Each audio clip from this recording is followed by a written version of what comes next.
ನಮಸ್ತೆ, ಎಲ್ಲರಿಗೂ ಆವಿಷ್ಕಾರಕ್ಕೆ ಸ್ವಾಗತ. ಇವತ್ತು ಒಂದು ವಿಶೇಷವಾದ ದೋಸೆ ರೆಸಿಪಿ ಜೊತೆ ಬಂದಿದ್ದೀನಿ. Tomato set dosa. ಟೊಮೆಟೊ ಬಳಸಿ ನಾನು ರೆಗ್ಯುಲರ್ ಮಸಾಲೆ ದೋಸೆ ಮಾಡಿದ್ದೀನಿ, ದಿಢೀರ್ ರವೆ ದೋಸೆ ಮಾಡಿದ್ದೀನಿ. ಇವತ್ತು ಒಂದು ವಿಶೇಷವಾಗಿ ಟೊಮೆಟೊ ಸೆಟ್ ದೋಸೆ ಮಾಡ್ತಾಯಿದ್ದೀನಿ. ಈ ಕಪ್ಪನ್ನ ಅಳತೆಗೆ ತೊಗೊಂಡಿದ್ದೀನಿ. ಈ ಕಪ್ಪಲ್ಲಿ 2 ಕಪ್ ಅಕ್ಕಿ, IR8 ಅಕ್ಕಿನ ನಾನಿಲ್ಲಿ ಬಳಸ್ತಾ ಇದ್ದೀನಿ. ಯಾವುದೇ ದೋಸೆಗೂ IR8 ಅಕ್ಕಿ ತುಂಬ ಚೆನ್ನಾಗಾಗುತ್ತೆ. ಒಂದು ಸಲ ನೀವು ಟ್ರೈ ಮಾಡಿ ನೋಡಿ. IR8 ಅಕ್ಕಿ ತೊಗೊಂಡು 2 ಬಟ್ಲು ಅಕ್ಕಿ ತೊಗೊಂಡಿದ್ದೀನಿ. ಟೀ ಸ್ಪೂನಲ್ಲಿ 2 ಟೀ ಸ್ಪೂನಷ್ಟು ಉದ್ದಿನಬೇಳೆ ಹಾಕ್ತಾಯಿದ್ದೀನಿ. ಅಷ್ಟೇ ಉದ್ದಿನಬೇಳೆ, ಇದಕ್ಕೆ ಜಾಸ್ತಿ ಉದ್ದಿನಬೇಳೆ ಎಲ್ಲ ಹಾಕಬಾರ್ದು. ಯಾಕೆಂದರೆ ರುಬ್ಬೋದಕ್ಕೆ ಟೊಮೆಟೊ ಹಾಕೋದ್ರಿಂದ ಅದು ಸ್ಮೂತ್ನೆಸ್ ಬಂದ್ಬಿಡುತ್ತೆ ಜಾಸ್ತಿ. ಅರ್ಧ ಟೀ ಸ್ಪೂನಷ್ಟು ಮೆಂತ್ಯ ನೋಡಿ. ಈ ಟೀ ಸ್ಪೂನಲ್ಲಿ ಒಂದೇ 1 ಟೀ ಸ್ಪೂನಷ್ಟು ಗಟ್ಟಿ ಅವಲಕ್ಕಿ. ಇಷ್ಟೇ ಸಾಕು. ತುಂಬ ಅವಲಕ್ಕಿ ಎಲ್ಲ ಹಾಕಿದ್ರೆ ತುಂಬ ಸ್ಮೂತ್ ಆದರೂ ತುಂಬ ಚೆನ್ನಾಗಿರಲ್ಲ ದೋಸೆ. ಗರಿ ಗರಿಯಾಗೂ ಇರಬೇಕು, ಸಾಫ್ಟಾಗೂ ಇರಬೇಕು. ಹಾಗಾಗಿ ಈಗ 1-2 ಸಲ ತೊಳೆಯೋಣ ಎಲ್ಲನೂ.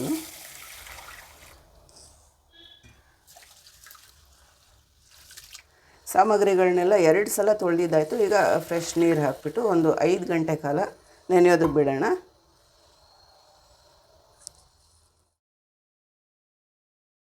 ಟೊಮೆಟೊ ಸೆಟ್ ದೋಸೆಗೆ ಅಕ್ಕಿ, ಉದ್ದಿನಬೇಳೆ, ಮೆಂತ್ಯ, ಸ್ವಲ್ಪ ಅವಲಕ್ಕಿ ಎಲ್ಲ ನೆನೆಸಿ 5 ಗಂಟೆ ಕಾಲ ಆಗಿದೆ. ಈಗ ರುಬ್ಕೊಳ್ಳೋಣ.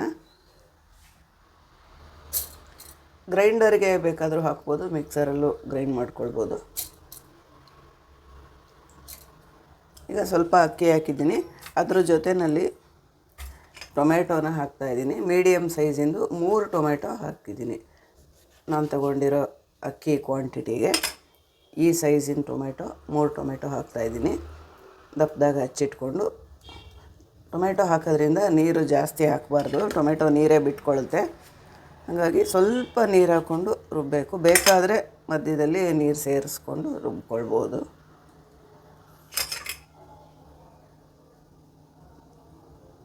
ಮೂರು ಟೊಮೆಟೊ ಹಾಕಿದೆ. ಹಾಗೆಯೇ 4 ಬ್ಯಾಡಗಿ ಮೆಣಸಿನ್ಕಾಯಿ ಹಾಕಿದೆ. ಈಗ ರುಬ್ಕೊಳ್ಳೋಣ. ನುಣ್ಣಗೆ ರುಬ್ಕೊಳ್ಬೇಕು. ಹಿಟ್ಟು ರುಬ್ಬಿದ್ದಾಯಿತು. ಈಗ ಉಪ್ಪು ಹಾಕ್ತೀನಿ. ಇದು ಉದ್ದಿನಬೇಳೆ ಕಡಿಮೆ ಹಾಕಿರೋದ್ರಿಂದ ಉಪ್ಪು ಹಾಕ್ಬಿಟ್ಟು ಕಲಸಿಟ್ರೆ ಚೆನ್ನಾಗಿ ಫರ್ಮೆಂಟ್ ಆಗುತ್ತೆ. ಈಗ ಚಳಿಗಾಲ ಇರೋದ್ರಿಂದ ಫರ್ಮೆಂಟ್ ಆಗೋದು ಸ್ವಲ್ಪ ಕಷ್ಟ. ಜೊತೆಗೆ ಉದ್ದಿನಬೇಳೆ ಕಡಿಮೆ ಹಾಕಿರೋದು ಒಂದು ರೀಸನ್ನು. ಸೊ ಉಪ್ಪು ಹಾಕಿ ಓವರ್ನೈಟ್ ಫರ್ಮೆಂಟ್ ಆಗೋದಕ್ಕೆ ಬಿಡಬೇಕಾಗುತ್ತೆ.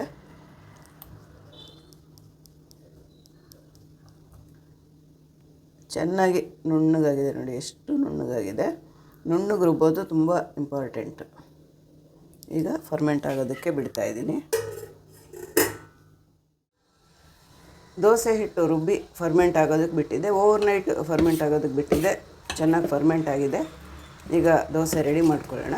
ಇದಕ್ಕೆ ಸೋಡಾ ಆಗಲಿ ಏನೋ ಆಗಲಿ ಯಾವುದನ್ನು ಹಾಕೋ ಅವಶ್ಯಕತೆ ಇಲ್ಲ. ಯಾಕೆಂದರೆ ಫರ್ಮೆಂಟ್ ಆಗಿರೋದ್ರಿಂದ ದೋಸೆ ಚೆನ್ನಾಗೇ ಬರುತ್ತೆ.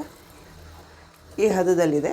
ಈಗ ಸ್ವಲ್ಪ ನೀರು ಹಾಕ್ಕೊಳ್ತೀನಿ, ತುಂಬ ಇಲ್ಲ. ಒಂದು 3 ಟೀ ಸ್ಪೂನಷ್ಟು ನೀರು ಹಾಕಿದ್ರೆ ಸರಿ ಹೋಗುತ್ತೆ.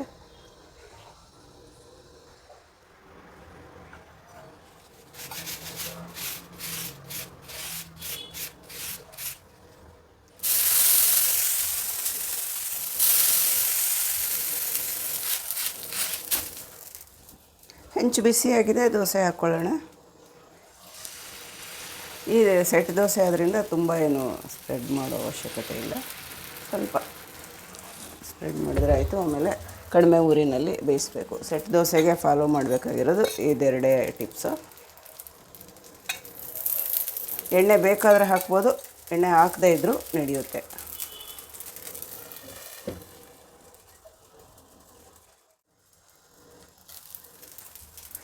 ಚೆನ್ನಾಗಿ ತೂತ ಬಂದಿದೆ. ಈ ಥರ ಬಂದರೆ ದೋಸೆ ಕ್ವಾಲಿಟಿ ಚೆನ್ನಾಗಿದೆ ಅಂತ. ಬೇಕಂದರೆ 2 ಸೈಡ್ ಬೇಯಿಸ್ಬೋದು, ಇಲ್ಲ ಒಂದೇ ಸೈಡ್ ಬೇಯಿಸಿದ್ರೂ ಸಾಕಾಗುತ್ತೆ.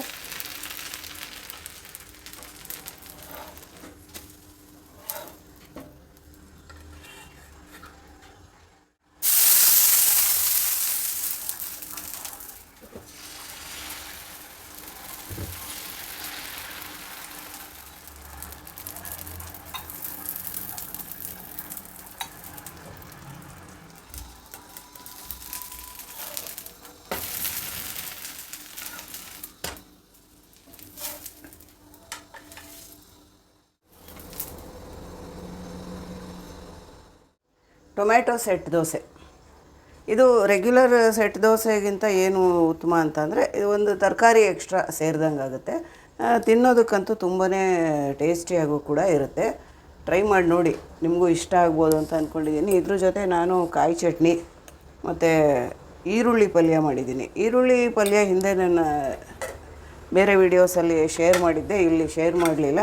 ಲಿಂಕ್ನ ಡಿಸ್ಕ್ರಿಪ್ಷನ್ ಬಾಕ್ಸಲ್ಲಿ ಹಾಕಿರ್ತೀನಿ, ರೆಸಿಪಿ ಬೇಕಂದರೆ ಚೆಕ್ ಮಾಡ್ಕೊಳ್ಳಿ. ಹೇಗನ್ನಿಸ್ತು ಅಂತ ಮಾಡಿಬಿಟ್ಟು ಕಾಮೆಂಟ್ ಮಾಡಿ ತಿಳಿಸೋದನ್ನು ಮರಿಬೇಡಿ. ಒಂದು ಲೈಕ್ ಕೊಡೋದನ್ನು ಮರಿಬೇಡಿ. ಚಾನಲ್ನ ನೀವೇನಾದರೂ ಸಬ್ಸ್ಕ್ರೈಬ್ ಮಾಡದೇ ಇದ್ದರೆ ದಯವಿಟ್ಟು ಸಬ್ಸ್ಕ್ರೈಬ್ ಮಾಡ್ಕೊಳ್ಳಿ. Thank you.